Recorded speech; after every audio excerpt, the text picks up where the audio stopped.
आज का ये एपिसोड शुरू करने से पहले एक छोटी सी बात। क्या आप भी अपना पॉडकास्ट बनाने की सोच रहे हैं? तो एंकर ट्राई कीजिए। ये पॉडकास्ट बनाने का सबसे आसान तरीका है। नंबर एक, ये फ्री है। नंबर दो, इसमें कई सारे ऐसे टूल्स हैं जो आपको अपने फोन और कंप्यूटर पर रिकॉर्ड और एडिट करने की फैसिलिटी देते हैं। नंबर तीन, आप अपने पॉडकास्ट को डिस्ट्रीब्यूट भी कर सकते हैं, जिससे इसे स्पॉटिफाई और दूसरे प्लेटफॉर्म पर सुना जा सके। तो डाउनलोड कीजिए फ्री एंकर ऐप या विजिट कीजिए anchor.fm पर अपना पॉडकास्ट स्टार्ट करने के लिए। ये तो थी एक छोटी सी जानकारी, और अब शुरू करते हैं एपिसोड का सिलसिला। तो आज के एपिसोड में लीजिए सुनिए आचार्य चतुर्सेन शास्त्री के लिखे उपन्यास गोली के 56वें भाग रानी का बुलावा को मेरी यानी समीर गोस्वामी की आवाज में। 6 महीने बीत गए। नई रानी ने पुत्र प्रसव किया। प्रसव राजधानी में नहीं हुआ था, रानी के मायके के ठिकाने में हुआ था। राजस्थान का ये पुराना रिवाज है कि पुत्री का प्रथम प्रसव मातृगृह में होता है। रानी कई महीनों से पीहर गई हुई थी। सगर्भावस्था में और प्रसव काल में जो समारोह होते हैं, वे सब धूमधाम से रानी ने अपने पितृगृह में किए थे। प्रसव कार्य के लिए राज्य की अंग्रेजी लेडी डॉक्टर बुलाई गई थी। बालक का प्रसव होते ही उसकी सूचना एजीजी साहब बहादुर को दे दी गई थी तथा राजधानी में भी ये खबर आग की भांति फैल गई थी। प्रजा के हर्ष का ठिकाना न था। बड़ी विचित्र बात है, कैसे एक मास के लोथड़ी को स्वामी कहकर स्वागत किया जाता है। नित नए शोषण, नित नए अत्याचार इन स्वेच्छाचारी राजाओं की प्रजा निरीह भाव से सहती है, फिर भी नए राजा की, नए अत्याचारी की अवाई का धूमधाम से स्वागत किया जाता है। मेरी तो कुछ बात ही नहीं, जन्मजात गुलाम हूं, परंतु रियासत का बच्चा बच्चा, सभी में तो ये दास्ता का भाव भरा है। सभी तो दास्ता की श्रृंखला में बंधे हैं। समाज रचना ही स्वामी सेवक के संबंधों पर हुई है। कई पीढ़ियों से राजा के औरस संतान नहीं हुई थी। उत्तराधिकारी गोदाते थे। अब ये औरस उत्तराधिकारी जो मृत राजा का आया, तो इससे प्रजा हर्ष से खिल गई। पर राजधानी में विशेष धूमधाम नहीं हुई।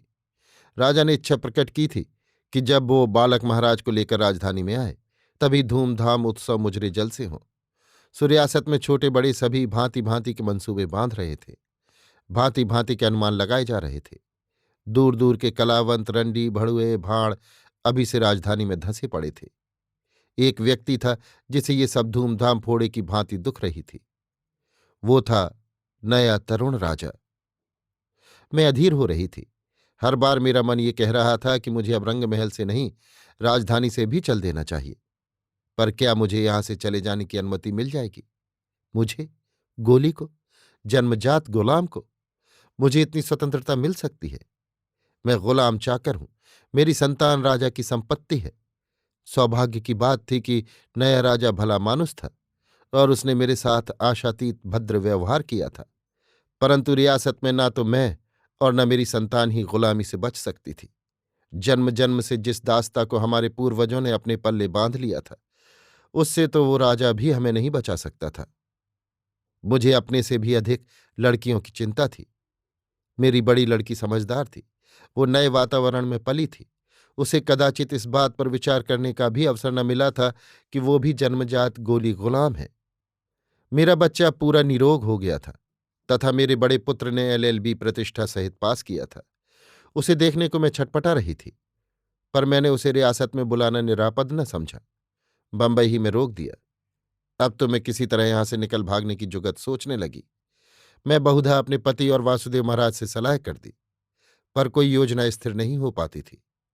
मैं स्वीकार करती हूं कि मुझ में साहस की कमी थी, नहीं तो मेरे भाग निकलने का ये अच्छा अवसर था। राजा मेरे अनुकूल था, रानी पीहर में थी, विरोधी शक्तियां भी उसी के साथ थीं। यदि कुछ बाधा हो सकती थी तो वो कुछ खर्च करने से पूरी की जा सकती थी। वासुदेव महाराज ने मुझे बच्चों को लेकर तुरंत दिल्ली भाग जाने की सलाह दी थी, पर मैं सोच विचार ही करती रही। क्या करूं? मेरे भाग्य में जो भोग भोगना बदा था, उसी ने मेरी बुद्धि नष्ट कर दी।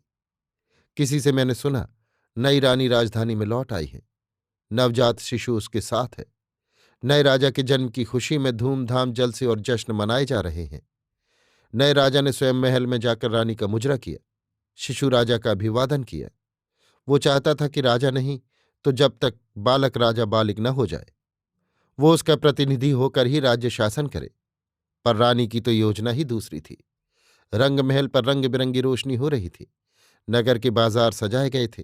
ठौर ठौर पर नाच गाने और जलसे हो रहे थे।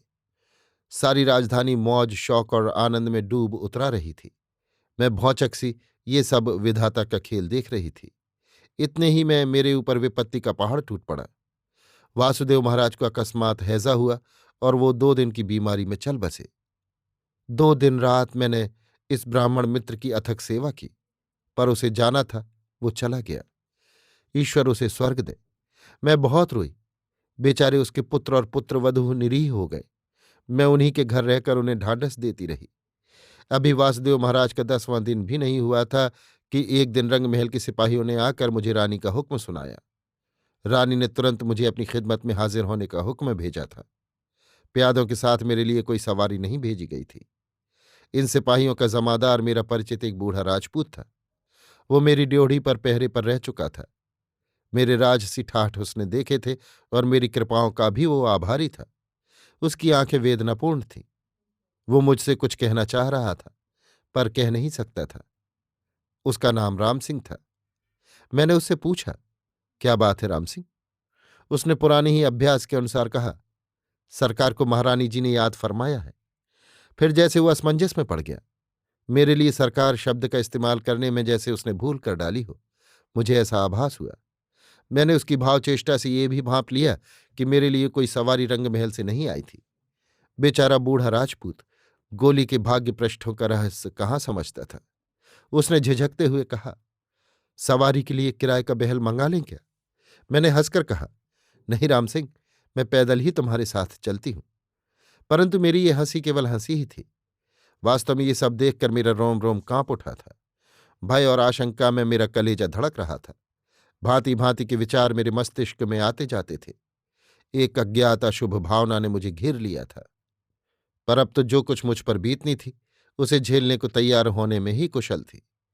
मैंने बच्चों को तसल्ली दी और सबकी नजर बचाकर पति को संकेत ही में कह दिया कि वो कोई भी अशुभ संदेश सुनने को तैयार रहें तथा बच्चों को सुरक्षित स्थान में पहुंचा दें। मैं पैदल ही उसके साथ चल खड़ी हुई। अभी आप सुन रहे थे आचार्य चतुर्सेन शास्त्री के लिखे उपन्यास गोली के 56वें भाग रानी का बुलावा को मेरी यानी समीर गोस्वामी की आवाज में।